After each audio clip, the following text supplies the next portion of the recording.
जय हिंद दोस्तों।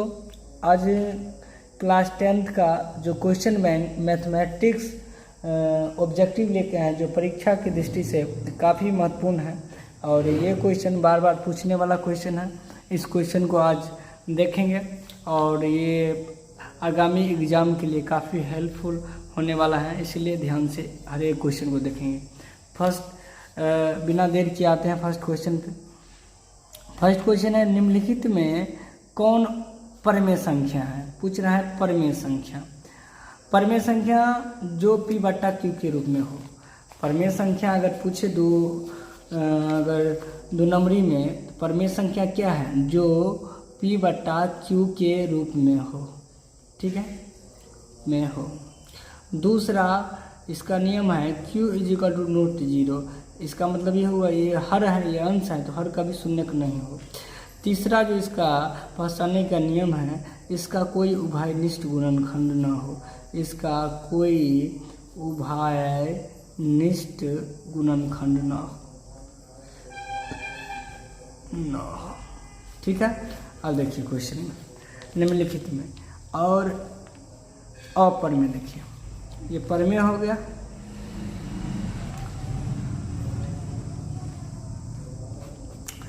अपरमेय संख्या जिनका पूर्ण रूप से वर्गमूल नहीं निकलता, जैसे देखिए √3 अपरमेय संख्या, इनका पूर्ण रूप से वर्गमूल निकलता है नहीं। जैसे √5 क्या है? अपरमेय संख्या। √2 अपरमेय संख्या। पाई अपरमेय संख्या। अब एक और ऑब्जेक्टिव पूछता है, परमेय संख्या और अपरमेय संख्या को गुणा करेंगे तो क्या होगा? परमेय संख्या और परमेय संख्या दोनों का गुणनफल जो होता है अपरिमेय होता है, ठीक है। इसको परीक्षा में ये बहुत बार क्वेश्चन पूछ देता है, ठीक है। और देखिए परमेय संख्या और अपरमेय संख्या को प्लस करेंगे तो क्या होगा? जैसे ये एक अपरमेय संख्या है और दो परमेय संख्या, दोनों को प्लस करेंगे फिर भी अपरमेय आएगा। जैसे पाई बट्टा 2 अगर अपरमेय संख्या से भाग देंगे परमेय संख्या फिर भी अपरमेय होगा। तो इस स्थिति में हम कह सकते हैं जो अपरमेय संख्या और परमेय संख्या अगर परीक्षा में पूछे तो हम जरूर पहचान जाएंगे कि परमेय संख्या या अपरमेय संख्या है, ठीक है। आगे देखिए, निम्नलिखित में कौन परमेय संख्या है?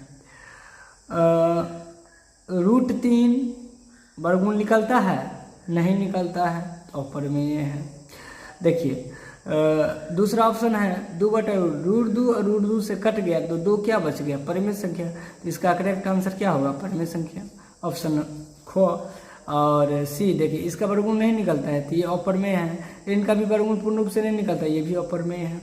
आगे दूसरा नंबर क्वेश्चन देखेंगे, के किस मान के लिए समीकरण x + 2y बराबर 7, नेक्स्ट है 2x + ky बराबर 14। तो संपाती है तो k का मान क्या होगा? देखिए तो एक सूत्र होता है a1/a2 बराबर b1/b2 बराबर c1/c2। अगर ये तीनों बराबर हैं तो ये क्या हो जाएगा? संपाती हो जाएगा। क्या हो जाएगा? संपाती हो जाएगा, ठीक है। देखिए ये हो गया a1, ठीक है, ये हो गया a2, ये हो गया b1, ये हो गया b2, ये हो गया c1, ये हो गया c2, ठीक है। अब देखिए a1/a2 तो a1 x है तो x अर्थात 1 है और a2 कितना है? 2 है बराबर b1 कितना है? 2 है। अब b2 कितना है? b2 k है। और c1 कितना है? c1 7 है और c2 कितना है? 14 है। तो ये दोनों को गुना करेंगे फिर भी k का मान निकल जाएगा और ये दोनों को गुना करेंगे फिर भी इस दोनों को गुना करेंगे फिर भी आ जाएगा k का मान, और ये दोनों ले लेंगे फिर भी आ जाएगा। चलिए ये दोनों लेकर के देखते हैं। 1/2 बराबर 2/k, कोना कोनी गुना करेंगे तो k बराबर क्या निकलेगा? 4। चलिए इसको देखते हैं। तो 2/k है बराबर 7/14 है, ठीक है। 2/k बराबर, इसको काटेंगे 7 × 7, 7 दूना क्या हो जाएगा? 14। कोना कोनी गुना करो तो k बराबर क्या निकलेगा? 4। तो दोनों से हमें क्या पता चला? एक ही तो ये क्वेश्चन भी हम आशा करते हैं आप समझ गए हो। तो इनका के का मान क्या निकल गया है, 4 निकल गया। तो इसका करेक्ट आंसर ये होगा। अब नेक्स्ट क्वेश्चन है 2 या 2 से अधिक अभाज्य संख्या का मौसो क्या होगा। सबसे पहले एक बार देख लीजिए, भाज्य संख्या। भाज्य संख्या प्रारंभ होता है 4 से, ठीक है। भाज्य संख्या कहाँ से प्रारंभ होता है, 4 से। और अभाज्य संख्या जो है वो प्रारंभ होता है 2 से। अब देखिए पूछ रहा है अभाज्य संख्या का मौसो, 2 या 2 से अधिक अभाज्य संख्या का मौसो। अब देखिए कभी भी अगर पूछे भाज्य संख्या और अभाज्य संख्या का गुणनफल क्या होगा, भाज्य संख्या और अभाज्य संख्या का गुणनफल क्या होगा, तो भाज्य संख्या और अभाज्य संख्या का गुणनफल होता है, यानी भाज्य संख्या हो गया 4 और अभाज्य संख्या हो गया 2, तो भाज्य और अभाज्य संख्या का गुणनफल कितना होगा, 8। तो भाज्य और अभाज्य संख्या गुणनफल कितना हुआ, 8 हुआ। लगातार कोई भी भाज्य संख्या लेंगे, जैसे 3 लिए और 5 लिए, इनका अगर मौसम निकालेंगे 80 आप, तो इन दोनों में कौन कॉमन आ रहा है, एक इस तरह से कॉमन के हिसाब से एक ऐसे करेंगे जो बचपन हम लोग सीखे हैं। 3 1 3 घट गया 2 उतर गया 3, 2 1 2 घट गया 1 उतर गया 2, 1 2 2। तो इसका 80 आप कितना निकला, 1। तो कोई भी कितना भी अगर अभाज्य संख्या 2 लेंगे तो उसका मौसो जो SCF जो है वह 1 ही निकलेगा, ठीक है। अगर सम संख्या 2 लेंगे, अगर कोई सम संख्या जैसे 2 लेंगे और 4 लेंगे, तो 2 सम संख्या 2 और 4 लेंगे तो इसका SCF क्या निकलेगा, देखिए 2 और 4, तो दोनों कितना होता है, 4 कट गया, SCF कितना निकला, 2। अगर 8 और क्या नाम है 10 लेते हैं, इसका भी SCF 2 ही निकलेगा। 8 1 8 घट गया 2 उतर गया 8, 2 चौके 8 कट गया, तो क्या बचा, SCF 2 बचा। तो कोई भी सम संख्या अगर लगातार पूछे SCF निकालने के लिए 2, अगर अभाज्य संख्या अगर पूछे तो क्या नाम है 1, ठीक है। भाज्य संख्या पूछे तो क्या होगा। चौथा नंबर क्वेश्चन है युगपत समीकरण 2x + 3y = 5, 4x + 6y = 9, इसका क्या निकाय होगा। ऑप्शन ए है असंगत, ऑप्शन बी है अद्वितीय हल, ऑप्शन सी है इनका अपरित रूप से अनेक हल, ऑप्शन डी है इनमें से कोई नहीं, ठीक है। क ख है, हम ABCD बोल रहे हैं क्योंकि आगे आने वाला परीक्षा में क ख नहीं रहेगा, क्योंकि ये क्वेश्चन बैंक है, इसलिए हंसेगा नहीं। तो क्वेश्चन है 2x + 3y बराबर क्या है, 5, 4x + 6y बराबर कितना है, 9। अब देखिए ये हो गया A1, ये हो गया A2, ये हो गया B1, ये हो गया B2, ये हो गया C1, ये हो गया C2, ठीक है। अब देखिए A1/A2, A1/A2, तो 2 बटा क्या हो जाएगा 4, काट देंगे 1 बटा क्या निकलेगा 2, B1/B2, 3 बटा क्या हो जाएगा 6, काट देंगे क्या हुआ 1 बटा 2, C1/C2 क्या हो जाएगा 3, C1 हो गया 5 और C2 कितना हो गया 9। अब देखिए क्या है A1/A2 यानी ये और B1/B2, यानी A1/A2 और B1/B2, A1/A2 B1/B2 जो दोनों हैं वो क्या है बराबर है, ये और ये दोनों क्या है बराबर है। अब C1/C2 यानी बराबर C1/C2 नहीं है, क्यों नहीं है, क्योंकि ये 1/2 है, A1 और A2 B1B2 और C1 C2 5/9 है। तो ये अगर इस स्थिति में रहे तो क्या कहलाता है, असंगत कहलाता है। क्या कहलाता है, असंगत कहलाता है। अगर ऐसा रहे A1/A2 = B1/B2 = C1/C2, अगर तीनों बराबर है तो उस स्थिति में क्या कहलाएगा, संपाती कहलाएगा। अगर ऐसे रहे A1/A2 = नोट B1/B2 तो हम कह सकते हैं प्रतिच्छेद करती है। क्या होगा, प्रतिच्छेद करती है, ठीक है। अगर इस तरह से रहे तो समझें। तो इस असंगत को, जो असंगत है उसे कौन सा रेखा कहा जाता है, समांतर रेखा है। कौन सा रेखा कहा जाता है, समांतर रेखाएं, ठीक है। और जो संपाती है उनका क्या होगा, अनेक हल होगा। क्या होगा, अनेक हल होगा।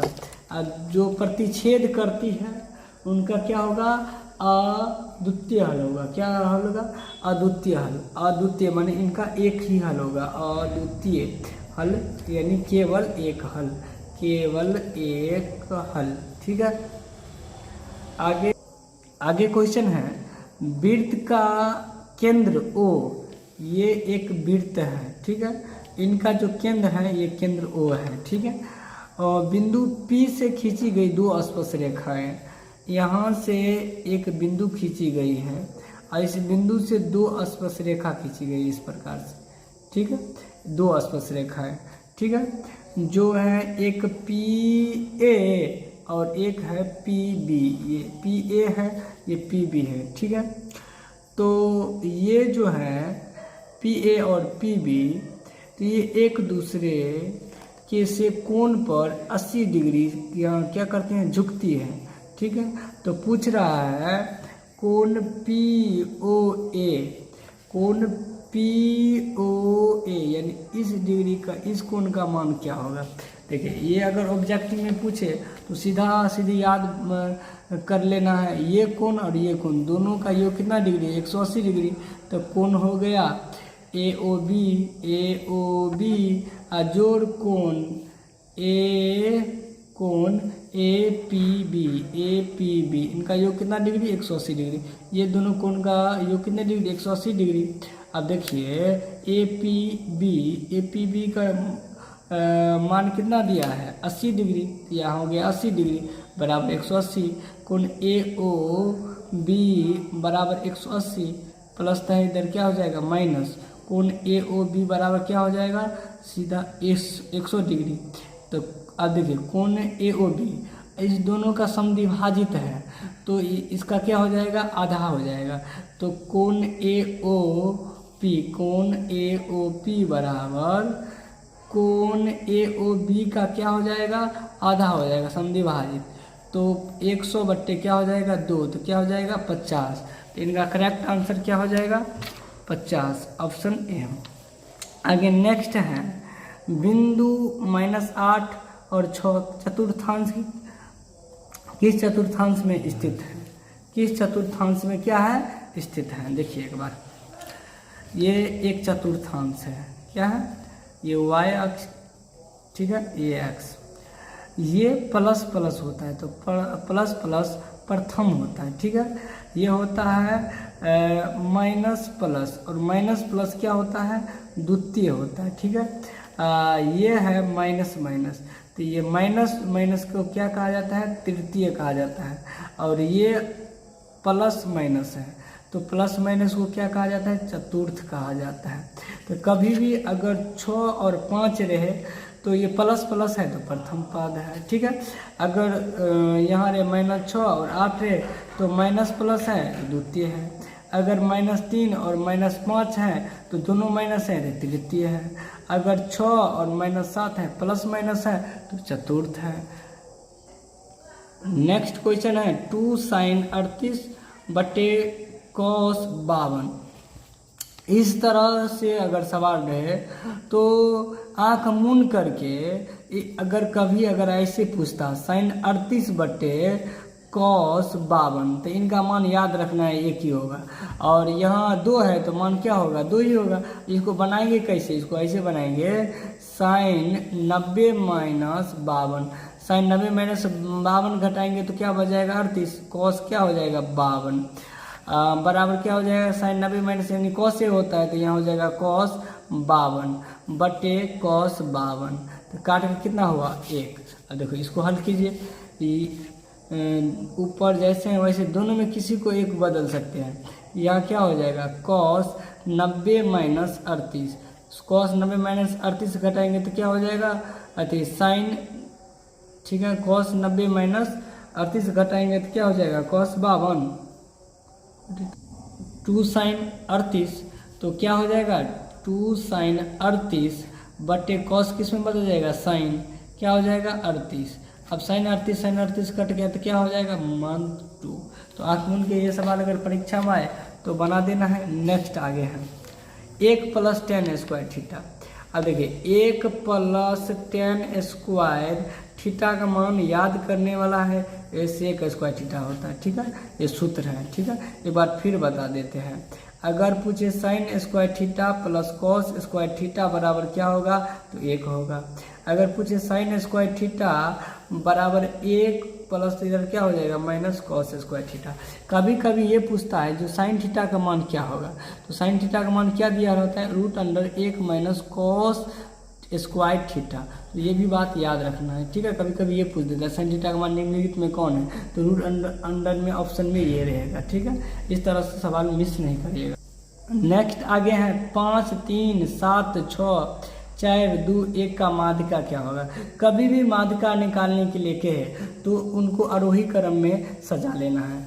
ठीक है, आरोही क्रम में जैसे है 5, उसके बाद क्या है 3, 7, 6, 4, 2, 1। ये माध्यिका निकालने के लिए बोल रहे हैं। ठीक है, माध्यिका। तो सबसे पहले क्या करना है, आरोही क्रम में। तो सबसे छोटा वाला क्या है 1, उसके बाद क्या है 2, उसके बाद 3, उसके बाद क्या है 4, उसके बाद 5, उसके बाद 6, उसके बाद क्या है 7 है। तो माध्यिका यानी बिचला होता है, तो 3 को इधर छाटेंगे, 3 को इधर छाटेंगे, तो माध्यिका क्या निकल जाएगा 2। इसका करेक्ट आंसर क्या होगा 2। आगे है किसी वृत्त की परिधि और क्षेत्रफल दोनों समान हो, तो इनका माध्यिका क्या निकलेगा 4 निकलेगा। 3 को इधर कर दिए, 3 को इधर कर लिए। अगर कभी कभी अगर मान के चलो एक संख्या और बढ़ा दे, 8 बढ़ा दे, क्या होगा, तो क्या करेंगे, इन दोनों को जोड़ देंगे, यानी 4 को और 5 को जोड़ देंगे, बट्टा 2 कर देंगे, तो 5 4 क्या हो जाएगा 9, बट्टा 2 क्या हो जाएगा 4.5 हो जाएगा, 4.5 हो जाएगा। तो इस तरह से अगर सवाल रहे तो आप मिस नहीं करिएगा। नेक्स्ट आगे क्वेश्चन है प्यारे, वृत्त की परिधि और क्षेत्रफल दोनों समान है, तो त्रिज्या क्या होगा। यानी वृत्त की परिधि जो होता है, वृत्त की परिधि बराबर जो होता है वो 2πr होता है। ठीक है, और क्षेत्रफल जो होता है वो क्षेत्रफल वृत्त की वो होता है πr²। ठीक है, ये दोनों समान है, यानी आपस में समान है, बराबर है। तो ये पाई कट गया, ये r से एक स्क्वायर कट गया, तो 2 बराबर क्या बचेगा r। तो इनका त्रिज्या क्या निकलेगा 2 निकलेगा। ठीक है, आगे क्वेश्चन है, ये 11 नंबर क्वेश्चन है। तो √3 और √12 एक संख्या है। तो अब देखिए √3 और सीधा 12 है, तो इनको अगर काटेंगे 3 × 3, 3 चौके 12, तो 1 वर्गमूल 1 और 4 वर्गमूल क्या हो जाएगा 2, तो ये परिमेय संख्या हो जाएगा। अब बोलते हैं रैखिक समीकरण का आलेख डैश होता है, तो रैखिक समीकरण का आलेख किस पर होता है, सरल रेखा पर। तो यहाँ क्या हो जाएगा, सरल रेखा हो जाएगा, सरल रेखा क्या हो जाएगा, सरल रेखा। ठीक है, उसके बाद है एपी के क्रमगत 2 पदों के अंतर क्या कहलाता है, सार्वंतर कहलाता है। तो क्या देंगे यहाँ, सार्वंतर देंगे। आगे क्वेश्चन है, सभी सर्वांगसम आकृति सर्वांगसम होते हैं, क्योंकि सर्वांगसम का आकृति अगर सर्वांगसम होगा तब ना वो सर्वांगसम कहलाएगा। अब है ये मोस्ट VVI बहुत बार पूछ देता है, अर्धवृत्त का जो कोण होगा वो कितने डिग्री का होगा, प्रत्येक अर्धवृत्त का कोण कितने डिग्री का होता है, 90 डिग्री का कोण होता है। तो ये बात याद रखना है। अगर किसी बिंदु x अक्ष की दूरी, x अक्ष से जो दूरी होगा वो बिंदु को क्या कहलाएगा, भुज कहलाएगा, कोटि। x अक्ष से दूरी है, स्वाभाविक बात है क्या कहलाएगा, वो कोटि कहलाएगा। क्या कहलाएगा, कोटि। इसको एक बार ध्यान से देख लीजिए, कोटि और भुज में बहुत कन्फ्यूज रहता है, आप कन्फ्यूज मत रहिएगा। ठीक है, भुज और कोटि में 2 और 5 ये x है, ये y है। तो x वाला जो बिंदु होता है वो क्या कहलाता है, भुज कहलाता है। y वाला जो बिंदु है वो क्या कहलाता है, कोटि कहलाता है। ये बहुत बार पूछेगा, ऐसे क्वेश्चन रहेगा, ये बिंदु भुज का मान क्या हुआ है, निम्नलिखित में भुज का नाम बताओ। तो भुज का मान क्या कहेंगे हम लोग, 6 कहेंगे। कोटि का मान पूछे तो क्या कहेंगे, 3 कहेंगे। ठीक है, इस प्रकार से अगर सवाल रहे तो जरूर हो जाएगा। नेक्स्ट आगे क्वेश्चन है, जो मूल बिंदु 0, 0 से PXY की दूरी क्या कहलाएगी। मूल बिंदु का अगर कभी भी दूरी निकालने के लिए कहे तो मूल बिंदु का दूरी जो होता है, दूरी मूल बिंदु को वो होता है √x² प्लस y²। ठीक है, इसका ये होगा √x² जो y² है। नेक्स्ट आगे है कोसेक 90 माइनस ए बराबर क्या कहलाता है, सेक ए कहलाता है। यहाँ क्या हो जाएगा, सेक ए हो जाएगा। Sine square 22 plus cos square 22। Sine square और कॉस स्क्वायर का मान अभी बताया 1 होता है, तो कोई भी या डिग्री कितना भी रहे लेकिन दोनों समान होना चाहिए, इसका मान क्या हो जाएगा, 1 हो जाएगा। आगे 20 नंबर क्वेश्चन है, 2 6 6 5 5 4 3 2 5 का बोलो क्या होगा। देखिए इसमें सबसे ज़्यादा बार कौन आया है, इसमें जो सबसे ज़्यादा बार आने वाला संख्या है वो है क्या है, 5 है, क्योंकि 5 कितने बार आया है, 3 बार आया है, तो इनका बोलो क्या हो जाएगा, 5। आशा करते हैं आप लोग ये सब क्वेश्चन क्या किए समझ गए होंगे। ठीक है, जय हिंद।